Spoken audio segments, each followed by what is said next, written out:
بینەرانی خۆشەویستی تلڤیزیۆنی کۆمەڵە، ئەم کاتتان باش. بە یارمەتی هاوکارانم هاتووینەوە خزمەتتان تا بەرنامەیەکی تر لە بەرنامەکانی تەندروستیتان پێشکەشکەین.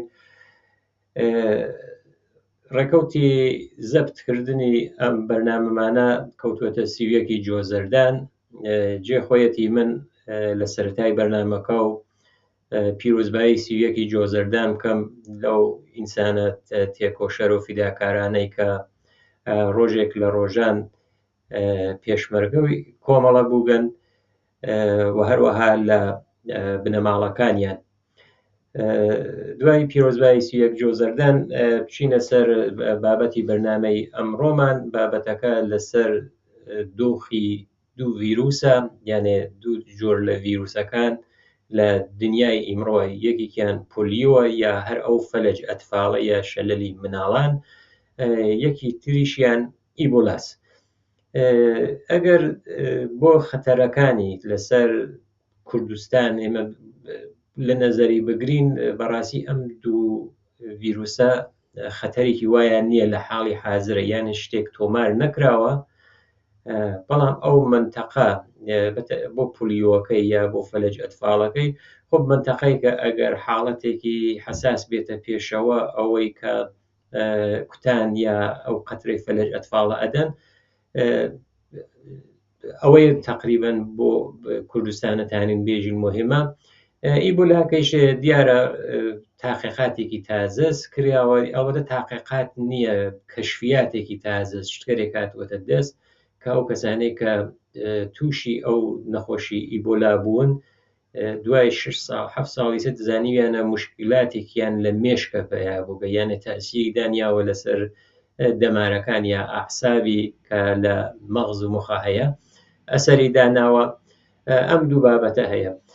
ڤیرۆسەکان جاروبار ئەخبار بەخۆیان اختصاصەدەن، یعنی خەبەرگەر بێداشتی پزیشکی. ئەگەر نمونەی گەورەکەی ئێمە لە نەزەرە بگرین، ئەو نەخۆشی کۆرۆنا بوو یا ئەو ڤیرۆسیە کە کۆڤید 19یان پێ ئەوت حتای سێشە هێشتا لەسەری تاقیقەکان لێکۆڵینەوەکان. مەبەست ئەوەیە کە ڤیرۆسەکان خۆیان زیندون، بەڵام شەرتی زیینومانیان ئەوەیە کە لە لەشی یا لە سلوولێکی زیندووە بن. ئێتە دوایەوە هەم ئەچەسپن پێوە ڕسپتۆرگەریانە هەیە، گیرەندگییان هەیە، ئەچەسپن دوایەوەیشە تەکسیرەونەوە و ئەو تەکامڵیانیشە تقریبان ئەتانین بێژین زنجیرەیە سەریعە. و کەشفی ڤیرۆسیش لە ئەواخر قەرنی 19ی زاینی بووە. لە باکتریش بچووکترە، ئەڵبەتە ئیمڕۆ باشترە و میکرۆسکۆپ ئەلکترۆنی گەرە هەن، ئەوانە ئەتوانێت زووتر تەشخیصیاندا باوجودەوەی کە لە باکتریەکانیش بچووکترن. خۆ دەرمانیشیان نییە، ئەوەیە هەر ئەو ڤیرۆسە ئەو میکرۆبە خۆی زەعیفەکەنەوە وەکو واکسن بەکاری تێرن. ئیزە احتیماڵی هەیە لە پۆلیۆوە وەکو قەترە بەکاری بێرن یا لە بازێ لە نەخۆشینەکانی تر بە دەرزی وەشاندنە. بەڵام ئەتانین بێژین یەکێک لەو بەحسە حتمەن لە بەحسەکەیش کە واردی بووینە شارێکیش بێکن، ئیبۆلا بەداخەوە تا ئیسا واکسنەکەی نەدۆزراوەتەوە.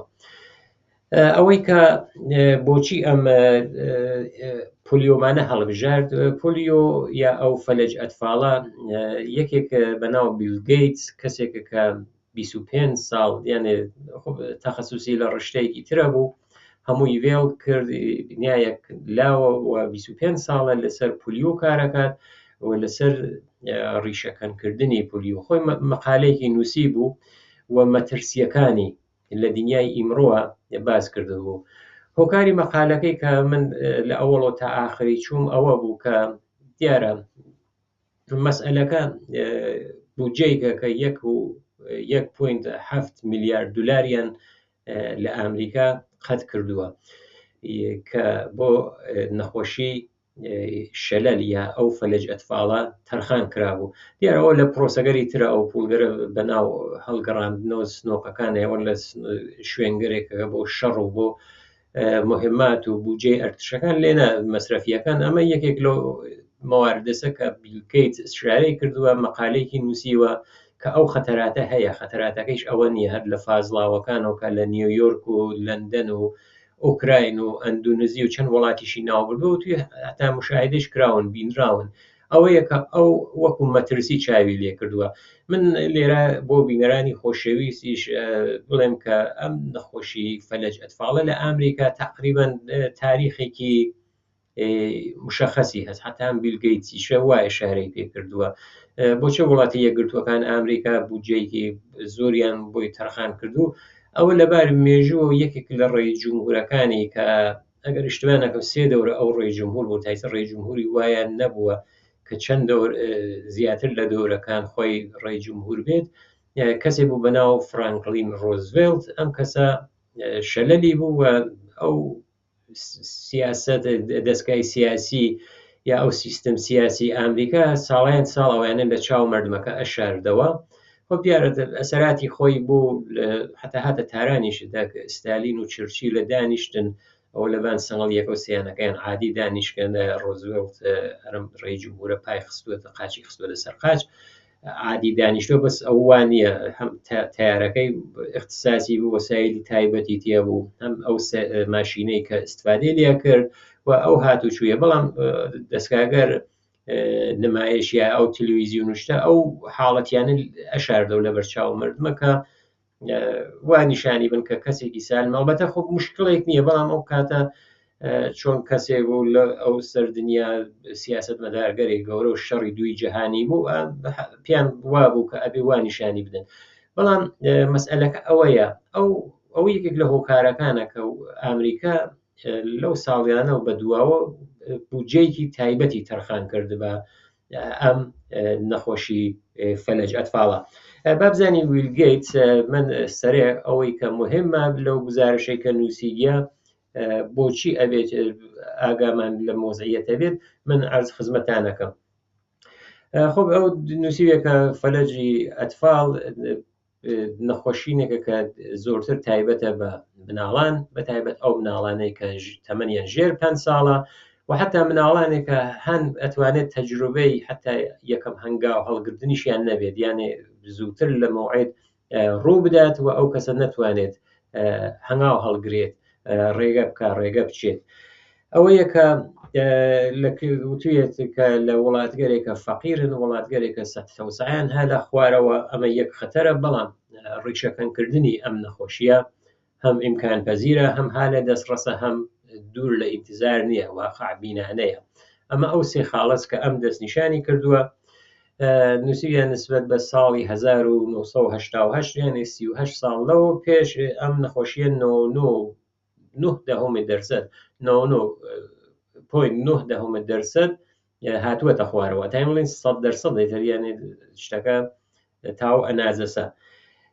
پێشتر یعنی پێش 1970 ئەلبەتە زووتریش چونکە لە 1950 واکسنەکە دەستی پێکرد دیارە دەور ئەوڵە واکسنەکە تەڵەفاتی بوو، تەڵەفاتی گیانینە، بەڵام تەڵەفاتەکەی وا بوو کە واکسنەکە تر خۆ نازەم زەعیف نەکرابووە و باش کەمتر زەعیف کرابووە و تەڵەفاتێکی بوو لە دەهەی 1950 لە ئەمریکا بە تایبەت دواتر هاتووەتە خوارەوە.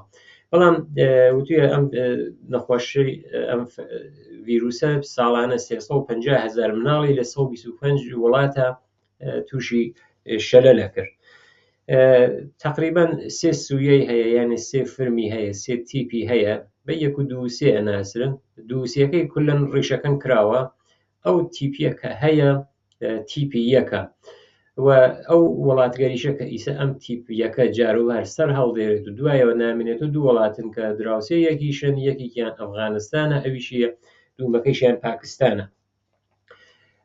وەزعیەتی چۆنە لە دنیای ئیمڕۆ؟ وتویە کە لە هەر کاتێک ئێمە نزیکترین بە ڕیشەکەنکردنی 100% ئەم فەلەجی ئەتفاڵە، بەڵام ئەمە ئاخر مەرحەلەیە، هەمیشە ئاخر مەرحەلە سەختترین مەرحەلەست.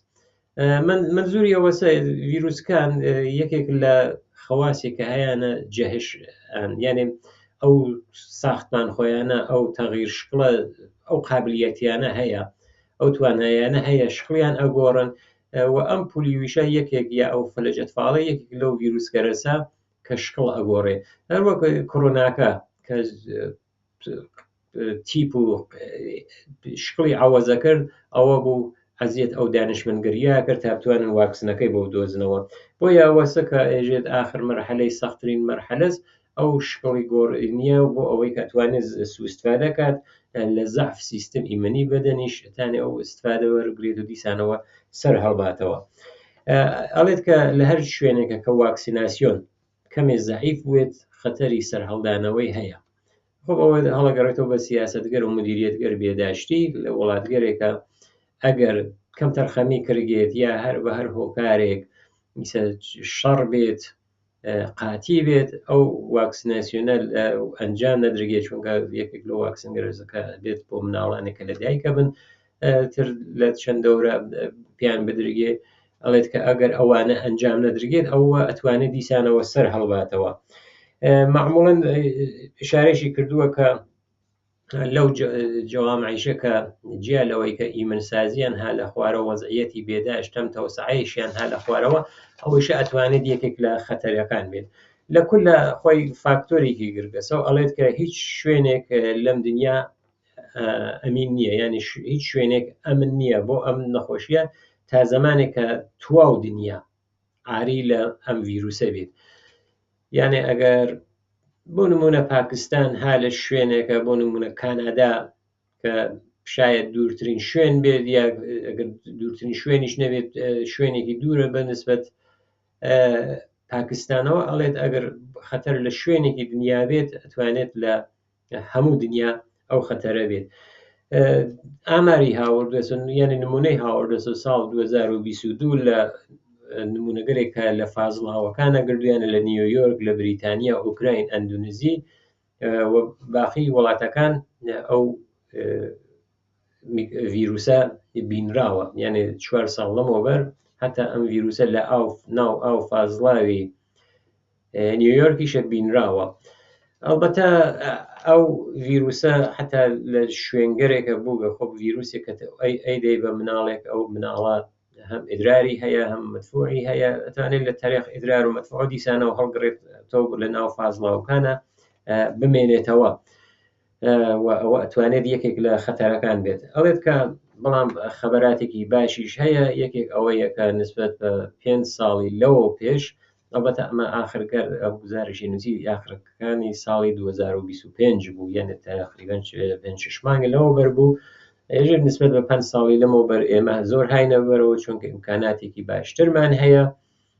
واکسینێکی تازەش دروست بووکە بە ناو OPV2 کە ئەمەیشە ئەتوانێت بەر بەو ئەوەی کە جەهش پەیاکە یا شخڵە گۆڕگێ ئەتوانێت تەسیری زۆرترە بەر بەو جەهشیە ئەتوانێت بگرێت. تقریبا ئەم واکسنە تازە کە ناوی برگە OPV2 نووسیویە کە 2 میلیارد دۆزی لە دنیا تەجویز کراوە. خب 2 میلیارد دۆز ئەویش بۆ مناڵان ئەبینین کە ئەتوانین بژین لە زۆربەی وڵاتەکانی دنیا ئەم داروە دراوە. یەکێک تریشی کە لە نمونە بەرداریەکان لە ئاو زێراو یا فازڵاوەکانە ئەوەیە کە لەو ئاو زێراوگەرە وتوێ سەرفەجوویشمان لە زەمانە کردووە تقریبا زەمان تەشخیصەکەی 30% هاتووەتە خوارەوە، یعنی بە نسبەتی زوورتر تێتە خوارەوە. بەڵام درەوە شارێ کردووە نووسیەکە هاتنە خوارەوە یا کاهش بودجێ 1.7 میلیاردی 1.7 میلیاردی کە لە متاڵعاتە تاسیری هەیە لەسەر متاڵعاتەکەەوە ئەو احتمال خەتەریە هەست کە دیسانەوە پێشڕەوی کاتەوە. هەرچەند ئەگەر بتانن بەر بە ئەو نەخۆشیە بگرن بۆ ئەتوانن بودجەکان هەم جیا لە سەرفەجووی لە شوێنگەرێکی ترە بۆ دەرمان استفادەکەن. مۆردی تریش کە هەیە لە ئیبۆلا تقریبا هەفتەیەک یا کەمتر لە 10 ڕۆژ لەوە بەر دیسانەوە شایعاتی بڵاو بوو لە ئێرانە لە بازی نقطەگەرە بینراوە، بەڵام تەکزیب بۆ کراوە. ئیبۆلا یەکێک لەو ڤیرروسگەرەسە کە وتم هێشتا واکسنەکەی بۆ نەدۆزراوەتەوە، دەرمانێکی نازانن لە چه دەرمانێک استفادەکەن، مەرگومیری زۆر هالەبانەوە 50%، یعنی چاکبوونەوە 50-50.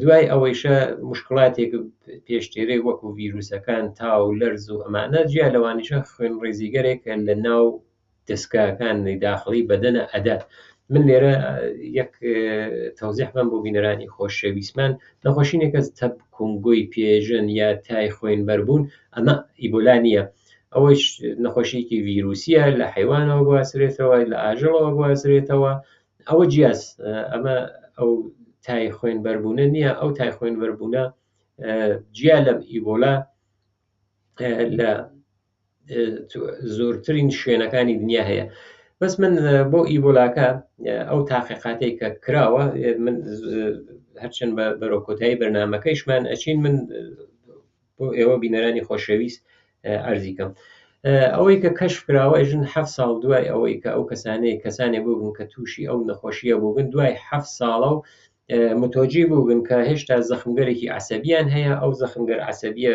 سەرێشەگەرێکی بەردەوام بووگە جیا لە تا لەرزیشیان بووگە ماندوویەتیان بووە و حتا توانیوێ لەسەر سڵامەتی ڕەوانیشیانە تەئسیر دابنێت جیا لەوەیشە کەسانێک بووبن لە ناو بنەماڵەکەیانە توشبووی بەم ڤیرۆس ئیبۆلایانە بوو بەخۆیان تووشی نەبوون بەڵام دیوێنە عەلایمگەرێکیش لە ئەوانە هەیە بەس نەبوو شدەتەیەکە لەو کەسانێک کە پێشتر توش بووبن خۆ ئشارە کردووە کە ئەم ڤیرۆسە ئیبۆلا ڤیرۆسێکە کە لە کشوەرگەر سەحرای جنوب ئافریقا هەیە ئەمە لە جمهوری دموکراتی کۆنگۆ بوو کەشف کرا لەو کۆنگۆوە ڕۆخانەیەک بوو یەکەم جار لای ڕۆخانەکە و ڤیرۆسە کەشف کرا ڕۆخانەکەیش ناوی ئیبۆلاس بەخاطر ئەوە ناویان نەخۆشییانە نێاونە ئیبۆلا تاقیقاتەکە لە مەجەلەیەکە بەناو جامان نۆرۆلۆژیە کە بەشی مەغز و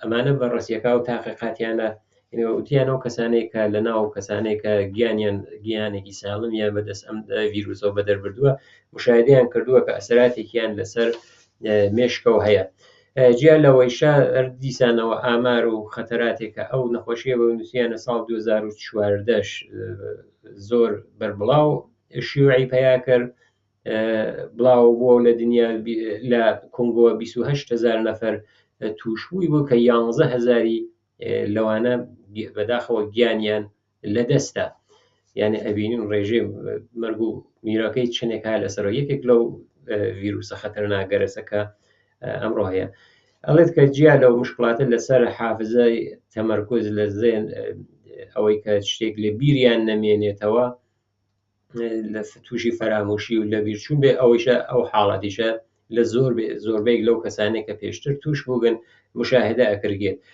ئەڵێت کە بەڵام ئەو کەسانێک کە کاتێک نەخۆش کەوتون عەلایمەکە شەدیدتر بووگە ئەم ئەسەراتی عەسەبی لەسەر مێشکیانە زایفتر بووگە خۆ تاقیقاتە کراوە کاتوانێت یەک نەخۆشی ڤیرۆسی بێت ئەمە نۆرۆپاتیکە خۆشیان وتیانە لە ساڵی 1976 کە لە نزیک ئەو ڕۆخانە کە ناوی ئیبۆلاز لە جمهوری کۆنگۆ دۆزراوەتەوە هێشتا ڤیرۆسەکەی نەدۆزراوەتەوە و ئەبێت هەوڵی بۆ بدرگێت کە ئەم نەخۆشیە ڤیرۆسێکی واکسنێکی بۆ بدۆزرێتەوە تقریبا حاڵەتێکی ئۆرژانسی نییە لە دنیا بەڵام معموڵەن کەسانێکە سەفەرەکەن بەرەو ئافریقا بەتایبەت بۆ کۆنگۆیش یەکە بێنە بازێ وڵاتگەر زۆر سفت و سۆڵ ئەو قوانین پێداشتی ڕعای دەکەن حتمما ئازمایشیان لێ وەرەگرن ئەوژە ئەو ئەسەراتێکە ئەو نەخۆشی ئیبۆلا دوای چەند ساڵە و لەسەر دەمارەکانی مێشک بوویە بینەرانی خۆشەویست لێرە هاتینە کۆتایی بەرنامەی ئەم جارەی تەندروستیش هیوادارم کە جێگەی ڕەزامەندیتان بوو بێت لەلایەن هاوکارانیشم ژیانێکی پڕ لە شادی و تەندروستی و سڵامەتی بۆ هەمووتان باواتە خوازم